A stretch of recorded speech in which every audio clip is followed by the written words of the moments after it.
ായിരിക്കും, എൻ്റെ ഒരു ആവശ്യത്തിൽ സഹകരിച്ചിട്ടുള്ളവരായിരിക്കാം. അതുകൊണ്ട് 100% ക്ലിയർ ആയിട്ടുള്ള പത്രപ്രവർത്തനത്തിന്റെ ആ പരിധിയിൽ നിന്നുകൊണ്ട് 100% ക്ലിയർ ആയ ഒരു പത്രപ്രവർത്തനം നടത്തുവാൻ ഒരു പത്രക്കാരനും സാധ്യമല്ല. ഒരിക്കലും എല്ലാം തുറന്നെഴുതാനായിട്ട് സാധ്യമല്ല. എന്നാൽ പൊതുവെ നമ്മുടെ വിശ്വാസവുമായി ബന്ധപ്പെട്ട് വരുന്ന വിഷയങ്ങൾ നമുക്ക് തുറന്നെഴുതാം. ഇപ്പം പെന്തക്കോസ്ത് വിശ്വാസത്തിന് വിരുദ്ധമായി സഭകളിലേക്ക് അടുത്ത നാളിൽ നുഴഞ്ഞു കയറിയ ഒരുപാട് പ്രവണതകളുണ്ട്, ആരാധനയുടെ പ്രവണതകൾ, പഠിപ്പിക്കലുകളൊക്കെ ഉണ്ട്. അത് വ്യക്തിവിദ്വേഷമൊന്നും വരുന്നില്ല അതിനകത്ത്. അപ്പൊ എനിക്ക് ഇപ്പൊ TS കപ്പമാമ്പൂട്ടിലിന്റെ ഒരു ആശയത്തെ എനിക്ക് എതിർക്കാം. അത് ആരോഗ്യകരമായ ഒരു നിങ്ങളുടെ ആശയം എനിക്കറിയാം, നമുക്ക് സംവാദം നടത്താം. വ്യക്തിപരമായി നമ്മൾ തമ്മിൽ പിണങ്ങാൻ പാടില്ല. എനിക്കുണ്ട്, ഇപ്പൊ എന്റെ കൂടെ പ്രവർത്തിക്കുന്നവർ തന്നെ എന്റെ PCL പെന്തക്കോസ്റ്റൽ കൗൺസിൽ ഓഫ് ഇന്ത്യയിലുള്ളവർ തന്നെ ഭൂരിപക്ഷം കോൺഗ്രസ്സുകാരാ. പക്ഷെ ഞങ്ങൾ സഹകരിച്ച്, ഞാൻ ഇടത് ചിന്താഗതിയുള്ളത്, ഞങ്ങൾ സഹകരിച്ചു ഇതിന് പ്രശ്നമില്ല. ആശയപരമായൊരു സംവാദം നമുക്ക് നടത്താം. എന്നാൽ ചില സമയത്ത് നമുക്ക് എല്ലാവരെയും നമുക്ക് വിമർശിക്കാൻ പറ്റില്ല. ഒരു കാര്യം ഇപ്പം ഉദാഹരണമായിട്ട് നമ്മുടെ അടിസ്ഥാന പ്രമാണങ്ങളുണ്ട് പെന്തക്കോസ്ത് ഇതിന് മാർഗത്തിന്. അപ്പോൾ വളരെ ഏറ്റവും ഉറ്റ ഒരു സുഹൃത്ത് ആ അടിസ്ഥാന ഉദാഹരണമായിട്ട് വിശ്വാസ സ്നാനവും ശരിയാണ്, ശിശു സ്നാനവും ശരിയാണെന്ന് ഏറ്റവും അടുത്തൊരു സ്നേഹിതൻ ആ നിലയിൽ ഒരു ഉപദേശം പൊതുവിൽ സമർത്ഥിക്കുകയാണെന്നുണ്ടെങ്കിൽ ബ്രദർ റസലിന് അതിനോടുള്ളതായ പ്രതികരണം എങ്ങനെയാണ്? ഉപദേശ സംബന്ധമായ കാര്യങ്ങൾ ഒരു കോംപ്രമൈസും ഇല്ല. അത് ഞാൻ തീർത്ത് പറയും. വിശ്വാസ സ്നാനം തെറ്റെന്ന് പറയുന്ന ഒരാളുമായിട്ട് അത് ശരിയെന്ന് പറയുന്ന ഒരാളുമായിട്ട് ആ നിലയിൽ എനിക്ക് അടുപ്പമില്ല. അവൻ വ്യക്തി എന്നുള്ളതിൽ അവന്റെ സുഹൃത്താകാം. എത്രയോ മതസ്ഥർ നമ്മുടെ സ്നേഹിതരുണ്ട്, നമ്മുടെ വിശ്വാസം അംഗീകരിക്കാത്തവരാണല്ലോ അവരെല്ലാവരും. പക്ഷേ ഒരു ക്രിസ്ത്യാനിയാന്ന് പറഞ്ഞ് എൻ്റെ കൂടെ നടന്നിട്ട് ശിശുസ്നാനം ശരിയാണെന്ന് എന്നോട് പറഞ്ഞാൽ അവനുമായിട്ട് എനിക്ക് കോംപ്രമൈസ് ഇല്ല. വിശ്വാസസ്നാനം ഏറ്റേ പറ്റൂ, അത് നിർബന്ധമാണ്. പെന്തക്കോസ്ത് വിശ്വാസം അനുസരിച്ച്, ബൈബിൾ ടീച്ചിങ് അനുസരിച്ച് അതിന് യാതൊരു കോംപ്രമൈസും ആ കാര്യത്തിൽ നമുക്കില്ല, ഉപദേശ സംബന്ധമായ കാര്യങ്ങളിൽ. പിന്നെ പലപ്പോഴും പൊതുവെ നമ്മുടെ പെന്തക്കോസ്ത് മണ്ഡലം നോക്കിക്കഴിഞ്ഞാൽ ഒരുപക്ഷെ അത് തോന്നലായിരിക്കാം, അത് എത്രത്തോളം യാഥാർത്ഥ്യമുണ്ടെന്ന് ഞങ്ങൾക്ക് അറിയത്തില്ല. കാരണം കേരളത്തിലുള്ള പത്രപ്രവർത്തകർക്ക്, നിങ്ങൾക്ക് അവിടെ ആ മണ്ഡലത്തിൽ നിൽക്കുന്നുണ്ടറിയാം, ഈ വിമർശനം പലപ്പോഴും വ്യക്തികൾക്കെതിരെ തിരിയുന്നു എന്നൊരു ചിന്ത പൊതുവെ ഉണ്ട്. അങ്ങനെയൊരു സാഹചര്യം നമ്മുടെ കേരളത്തിലുണ്ടോ? ഇനിയും വ്യക്തികൾക്കെതിരെ അല്ല, ആശയങ്ങൾക്കെതിരെ പോരാടാനുള്ള ഒരു പശ്ചാത്തലം നമുക്ക് ഒരുക്കുന്നത് അല്ലേ കുറച്ചുകൂടെ നല്ലത്? അതിനകത്തൊരു ചെറിയ പ്രശ്നമുണ്ട്. കർത്താവ് വ്യക്തികളെ തന്നെയാണ് വിമർശിച്ചത്, പേരെടുത്ത് തന്നെ പറഞ്ഞ് വിമർശിച്ചിട്ടുണ്ട്. ദാവീദും അതൊക്കെ തന്നെയാണ് ചെയ്തത്. ചില വിഷയങ്ങൾ നമ്മൾ സമർത്ഥിക്കാനായിട്ട് ചില ആളുകളുടെ പേര് പറയേണ്ടി വരും. ഉദാഹരണമായിട്ട് ഇപ്പൊ ഈ സ്ലേയിങ് മിനിസ്ട്രിയുടെ കാര്യം നമ്മൾ പരാമർശ വിഷയമാണ്. വീഴ്ത്തി വീഴ്ത്തൽ, തള്ളി വീഴ്ത്തൽ, വിശുദ്ധ ചിരി എന്നൊക്കെ പറയുന്ന പ്രതിഭാസം, അത് നമ്മൾ പരാമർശ വിഷയമാക്കുകയും വിമർശിക്കുകയും ചെയ്യുമ്പോൾ ചില വ്യക്തികൾ അതിനകത്ത് കയറി വരും. അവരത് ചെയ്യുന്നതായതുകൊണ്ട് അത് ഒരിക്കലും അവരെ വിമർശിക്കുന്ന നല്ലത്. അവരിപ്പോ പണാപകരണം നടത്തിയെന്നോ ലൈംഗിക അപരാധ കേസിൽ പ്രതികളായെന്നോ അല്ലെങ്കിൽ അവര് മോശക്കാരാണെന്നല്ല നമ്മൾ പറയുന്നത്. ഈ മിനിസ്ട്രി പെന്തക്കോസ്ത് സഭയിൽ ഇന്ന് വരെ കണ്ടിട്ടില്ലാത്ത ഈ പുത്തൻ പ്രതിഭാസം ഇതിനകത്ത് കയറി വന്നപ്പോൾ തെറ്റോ ശരിയോ എന്നുള്ളതിനെ കുറിച്ച് വിശകലനം ചർച്ച നടക്കുമ്പോൾ അവരും കൂടെ സ്വാഭാവികമായിട്ട് അതിനകത്ത് കയറി വരും. അതൊരിക്കലും നമുക്ക് വ്യക്തിവിദ്വേഷമാണെന്നോ പറയാൻ പറ്റില്ല. അത് വ്യക്തികൾ അധിക്ഷേപിക്കുന്ന നല്ലത്. ബ്രദർ റസലിന്റെ പത്രപ്രവർത്തന ശൈലി അധിക നാളായിട്ടില്ലെങ്കിലും ഞാൻ ഒന്ന് അനലൈസ് ചെയ്തിട്ടുണ്ട്. അപ്പം അനാത്മീക പ്രവണതയ്ക്കെതിരെ ശക്തമായി ആഞ്ഞടിക്കുന്ന ഒരു വ്യക്തിയായിട്ടാണ് എനിക്ക് മനസ്സിലാക്കാൻ തക്കൊണ്ട് കഴിഞ്ഞത്. അതിൻ്റെ പരിണിത ഫലമായിട്ട് പലരുടെയും വിദ്വേഷത്തിന് പാത്രമായി തീർന്നിട്ടുണ്ടോ? ഈ ആശയപരമായ സംവാദത്തിൽ ചിലപ്പോൾ പിണക്കം ഉണ്ടായിരിക്കാം. ഞാനൊരിക്കലും ഒരു വ്യക്തികളെ അങ്ങനെ അധിക്ഷേപിക്കുന്ന കൂട്ടത്തിലല്ല. പിന്നെ പത്രം കയ്യിലുള്ളപ്പം സ്വാഭാവികമായിട്ട് നമ്മളെ ആരെങ്കിലും അധിക്ഷേപിച്ചാൽ നമ്മൾ ചിലപ്പോൾ എഴുതിപ്പോകും. സ്വാഭാവികമായിട്ട് ചിലപ്പോൾ സംഭവിച്ചു പോകുന്നതാകാം. മനഃപൂർവ്വം അങ്ങനെ ഒരു എഴുത്ത് നമുക്ക് ആരോടും വ്യക്തിപരമായിട്ട് എന്നോട് ആരും അങ്ങനെ പിണങ്ങേണ്ട കാര്യമുണ്ടെന്ന് എനിക്ക് തോന്നില്ല. ഞാൻ ആർക്കും മനഃപൂർവ്വം അങ്ങനെ ദോഷം ചെയ്യാൻ ശ്രമിക്കുന്ന കൂട്ടത്തിലല്ല. സാധാരണഗതിയിൽ നമ്മുടെ പൊതുവെയുള്ളൊരു രീതിയാണ്, നമ്മളിപ്പം ആശയത്തിനെതിരെ വിമർശിച്ചാലും അതിൻ്റെ ഭാഗമായിരിക്കുന്ന വ്യക്തികൾക്ക് ഒരു പ്രയാസം തോന്നുന്ന ഒരു സ്ഥിതിയുണ്ട്. അത് എത്ര ഇല്ലെന്ന് പറഞ്ഞ എത്ര വിശാല മനസ്ഥിതിയാണെങ്കിലും ഉണ്ടാകാറുണ്ട്. അപ്പോഴങ്ങനെയുള്ളപ്പോൾ ചില പ്രതികരണങ്ങളൊക്കെ ഉണ്ടാകാനുള്ള സാധ്യതയുണ്ട്. അപ്പൊ അങ്ങനെയുള്ള വേദനാജനകമായ നിമിഷങ്ങളിൽ അത് ഒഴിവാക്കുന്നതായിരുന്നു നല്ലതെന്ന് റിഗ്രറ്റ് ചെയ്യേണ്ടതായ അവസരങ്ങൾ ഉണ്ടായിട്ടുണ്ടോ? ഇല്ല, നമ്മളങ്ങനെ ഒരു വ്യക്തിപരമായിട്ട് അങ്ങനെ എന്റെ സ്വന്തം ലാഭത്തിന് വേണ്ടി അങ്ങനെ ഞാൻ ചെയ്തിട്ടുള്ളതായിട്ട് എനിക്ക് തോന്നുന്നില്ല. അല്ല, ഞാൻ പറഞ്ഞത് നമ്മൾ വളരെ നല്ല മനസ്സോടെയാണ് ആശയത്തിനെതിരെ നമ്മൾ വിമർശിക്കുന്നത്. അപ്പൊ ഇപ്പം ബ്രദർ പറഞ്ഞ പോലെ അതിന്റെ ഇടയ്ക്ക് ചിലരുടെ പേര് പരാമർശിക്കേണ്ടി വരുന്നു, മനഃപൂർവ്വമല്ല പരാമർശിക്കേണ്ടി വരുന്നു. അന്നേരം അവര് വളരെ പ്രയാസമായ നിലയിൽ പ്രതികരിക്കുമ്പം ഈ വിഷയം തന്നെ ഞാൻ ഒഴിവാക്കേണ്ടതായിരുന്നു എന്ന് ചിന്തിച്ച സന്ദർഭം ഇല്ല, ഒരിക്കലും തോന്നിയിട്ടില്ല. ചില വിഷയങ്ങൾ എഴുതിയത് ഇച്ചിരി കട്ടിയിൽ എഴുതണമായിരുന്നേ തോന്നിയിട്ടുള്ളൂ. ഓക്കെ, അങ്ങനെ ഒരിക്കലും തോന്നിയിട്ടില്ല. പിന്നെ അങ്ങനെ എഴുതിയത് കൊണ്ട് എനിക്ക് സ്ഥിരം ശത്രുക്കളുണ്ടെന്നൊരു ചിന്ത എനിക്കില്ല. ഇല്ല അങ്ങനെ ഒരു സ്ഥിരം ശത്രുക്കൾ എന്നെ നശിപ്പിക്കാനായിട്ട് എന്റെ പിന്നാലെ വരുന്നു എന്നൊരു ചിന്തയൊന്നും എനിക്കില്ല.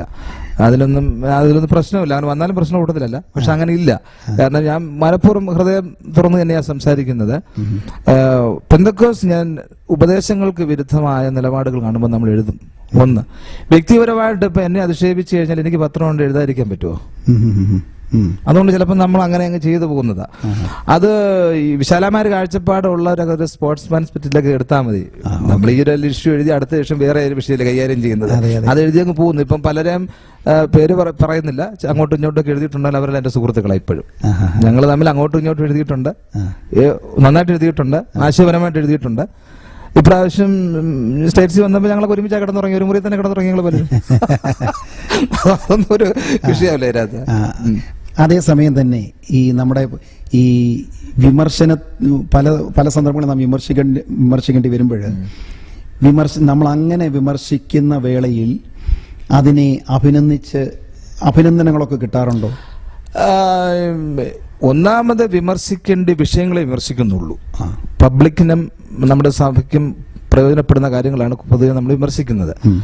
അതിന് നല്ല ശതമാനം ബഹുഭൂരിപക്ഷ ആളുകൾ അഭിനന്ദന കത്തുകളാണ് അയക്കുന്നത്. എന്നാൽ ചില ആളുകള് ചിലപ്പം അതങ്ങനെ വേണ്ടായിരുന്നു, തെറ്റിപ്പോയെന്നും വരാറുണ്ട്.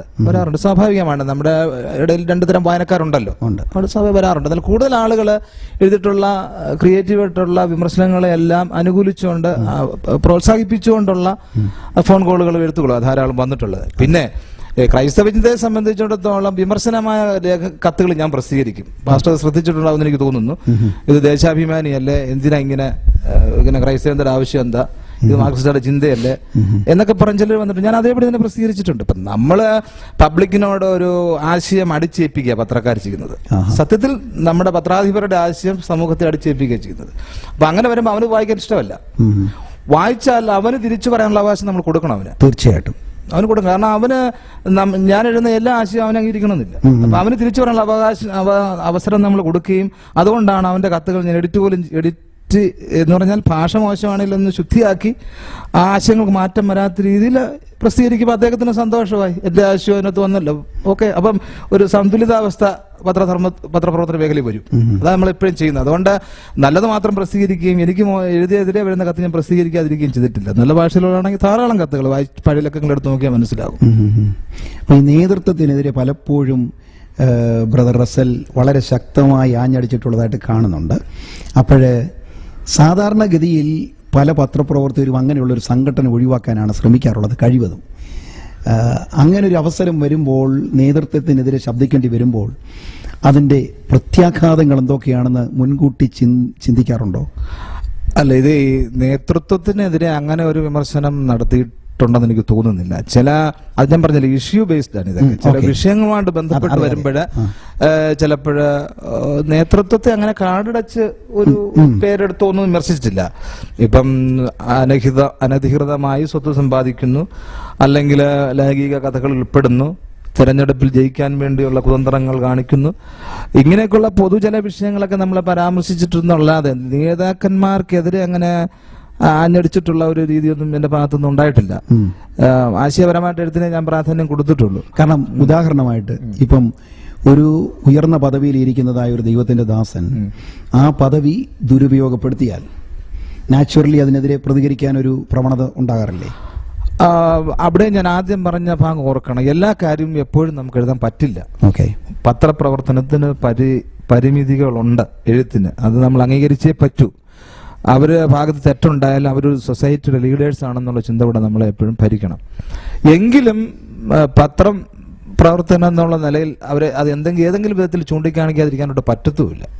പത്രം എന്ന് പറയുന്നത് സമൂഹത്തെ നന്നാക്കാനായിട്ടുള്ള ഒരു മാധ്യമം തന്നെയാണ്. പത്രം ഉദാഹരണമായിട്ട് നമ്മൾ പറയുമ്പോൾ നമ്മുടെ ഗവൺമെന്റിനെ താങ്ങി നിർത്തുന്നത് തന്നെ 3 തൂണുകളാണെന്ന് നമ്മൾ പഠിച്ചിട്ടുണ്ട്. Judiciary, executive, legislature.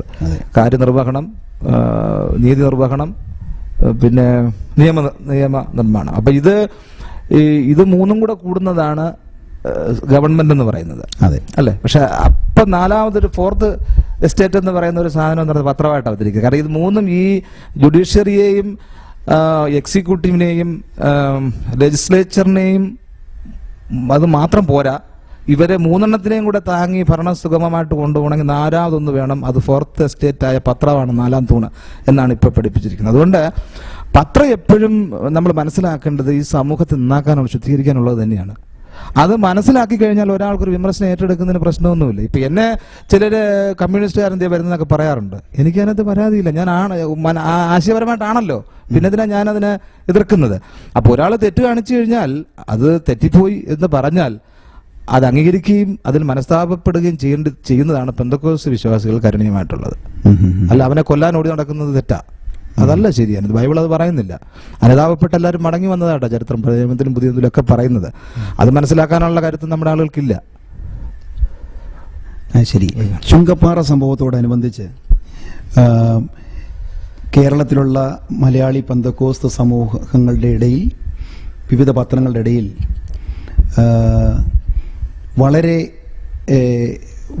വളരെ ചിന്തിപ്പിച്ച ഒരു വിഷയമാണ് ബ്രദർ റസൽ ചെയ്തത്. അതായത് അതിന് ഉചിതമായ മറുപടി യുക്തിവാദി സംഘത്തിന്റെ സംസ്ഥാന വൈസ് പ്രസിഡന്റായ സെയ്ദ് മുഹമ്മദിനെ കൊണ്ട് വളരെ ഉചിതമായ ഉരുളയ്ക്കുപ്പേരി പോലുള്ള ഒരു മറുപടി ബ്രദർ റസൽ എഴുതുവാൻ തക്കൊണ്ടിടയായി തീർന്നു. അത് ഏത് നിലയിലാണ്, അതിനുവേണ്ടി ഏത് നിലയിലാണ് അങ്ങനൊരു സാഹചര്യം ഒരുങ്ങിയത്? വാസ്തവത്തിൽ അദ്ദേഹം ആ ലേഖനത്തിന്റെ കുറെ ഭാഗങ്ങൾ